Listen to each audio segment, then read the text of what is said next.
Eagles, today we are going to work on completing the inside pages of our lesson 2. We're going to focus on the Exploring Similar Figures page and then the Protractor and Measuring Angles page. So you'll just need this, a protractor, and a pencil. I'm going to go ahead and flip my camera around and then we will get started.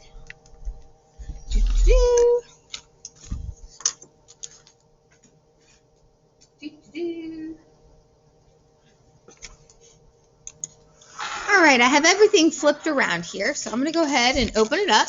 Hopefully you have your terms and definitions completed. And let's get started on this page right here, Exploring Similar Figures. We're just going to do a few of these together, basically one example of each, and then you'll go back and you can complete the rest. So what we have here are two similar triangles. They aren't congruent. They are only similar. They are similar because they're the same shape, right? They're both triangles. They are similar because their angles are all the same. 65, 65, 60, 60, 55, 55. And they are in proportion. So I can see that this one is supposed to be half the size of this one. I don't know if it actually is. But this one was 10, so it was cut in half to 5. And this was 8, cut in half to 4. And this was 7, cut in half to 3.5. So that's why they're similar. If they were congruent, it would be two of the exact same triangles, right? So we are going to practice figuring out how to locate corresponding angles. So let's look at number 1. Number 1 reads, which angle corresponds to angle P? So this symbol right here means angle P. You're probably used to it meaning greater than or less than, but when we're talking about angles, you can use this symbol. So which angle corresponds to angle P? So angle P is up here, right? At 65 degrees. So it would be angle S. And you would just put angle S. Unless you really want to write out the word angle and go to town. So you're going to do the same thing for angle Q and angle R. Now let's look at number 4. Number 4 reads, which side corresponds to PR? So PR, we're going from 65 degrees to 60 degrees. So I'm going to look over at my similar triangle. I see 65 degrees here and 60 degrees here. So it is line ST. So you can write the word line, or you could do this. Draw a line like that and then put ST underneath of it. That means line ST. Order is very important. Just like ratios. So if this says P to R, which is P to R, over here I'd have to say S to T. I couldn't say T to S. I could, but it just wouldn't be just quite as accurate. But it would be. But just keep in mind, try to go in the same direction. So you're going to complete 5 and 6 then on your own. If you would like, you can always pause this and complete those on your own, and then hit play when you're ready. I'm going to go ahead and go to number 7. Number 7 reads, what is the ratio of side PR length to the length of its corresponding side? What? So we're going to be writing a ratio, right? You know that you can use the word 2, a colon, or you can write it as a fraction. I like to just use the word 2, so I'm going to go ahead and put the word 2 here. I'm going to be writing a ratio. What is the ratio of side PR? Well, here's PR.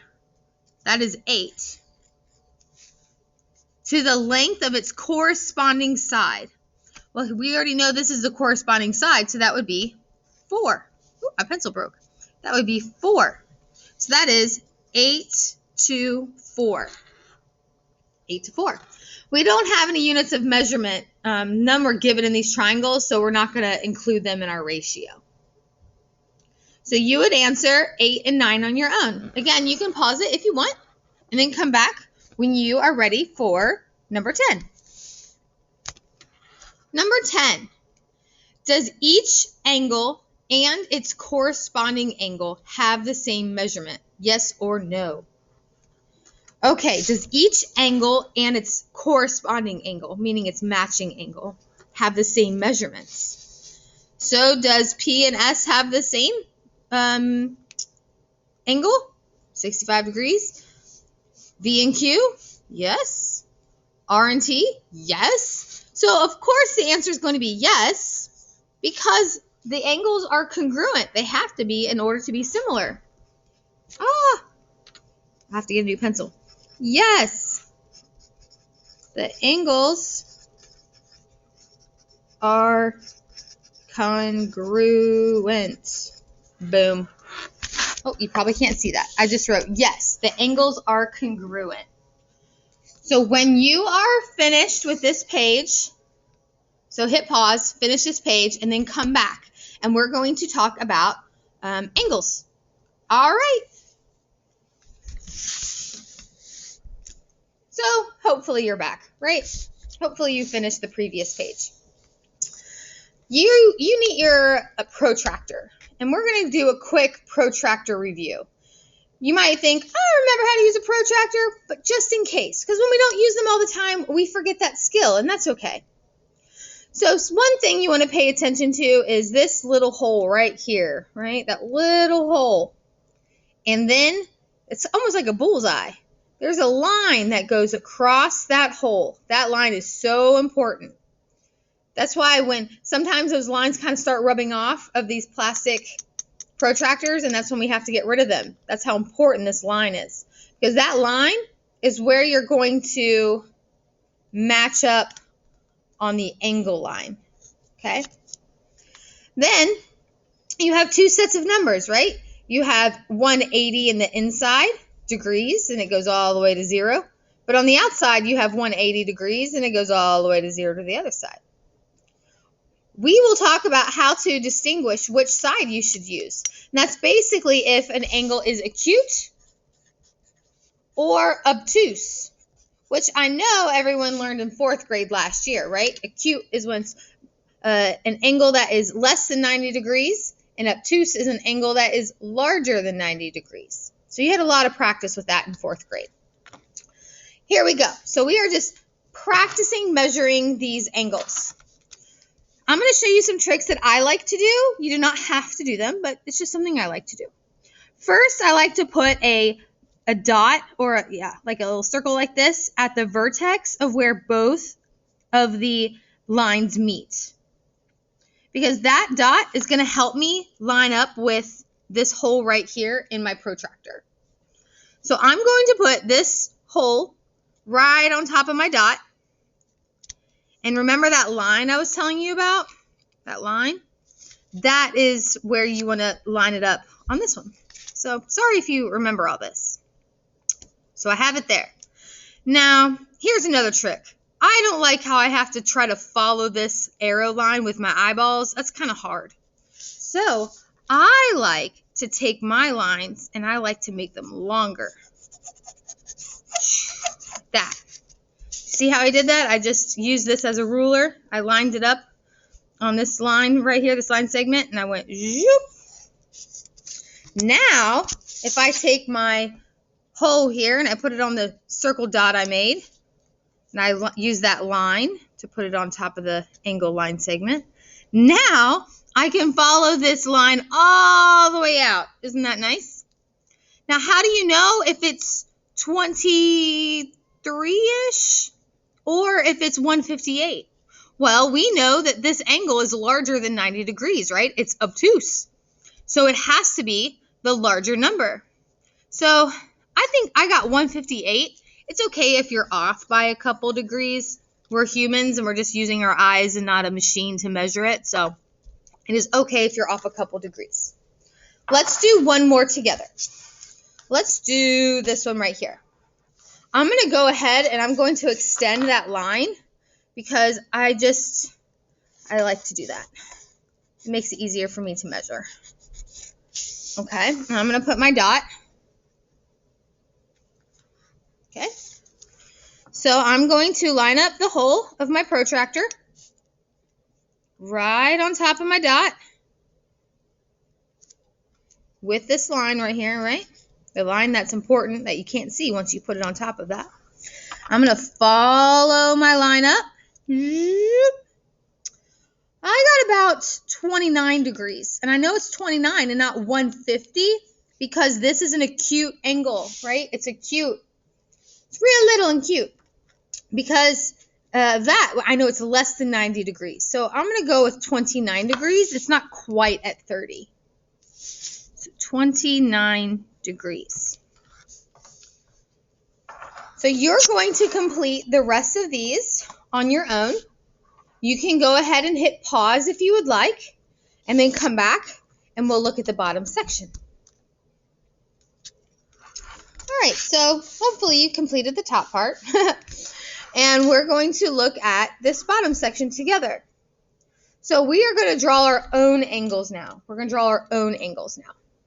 Well, let's do 90 degrees. That one's pretty simple, right? That's just going to be a right angle. I'm just going to start by making a line like that. Put my little dot there.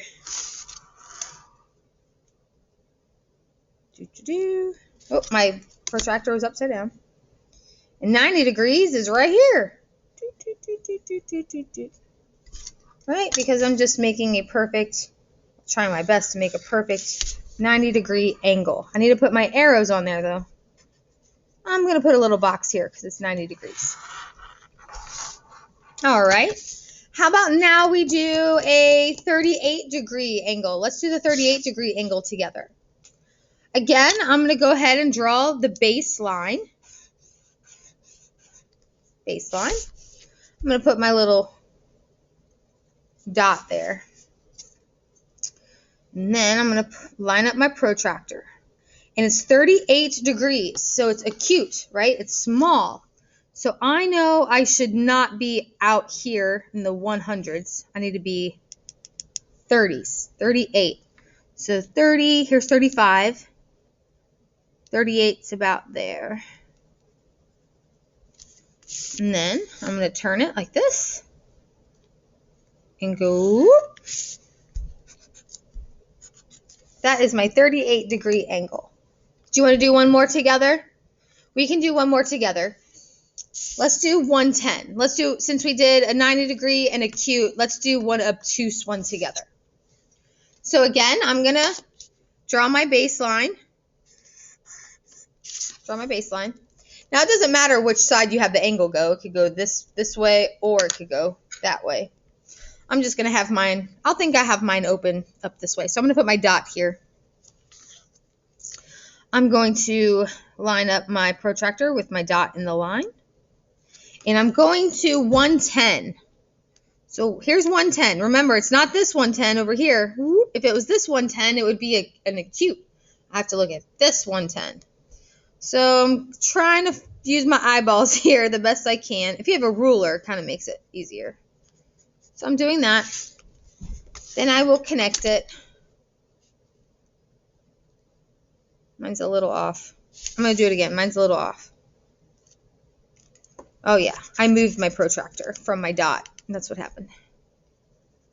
All right. There we go. There we go. Whoop. And there is my 110 degrees. So all you need to do, make sure that you pause the video. You finished the questions that we skipped over on this side because we did at least one together, right? Come back to the top of your practice page here with your protractor. Make sure you finish measuring these angles. Remember, it's okay if you're off by a couple degrees. We are human. And then down here, you just need to draw out a 65-degree angle. And that's it. Awesome. If you have any questions, reach out. Bye.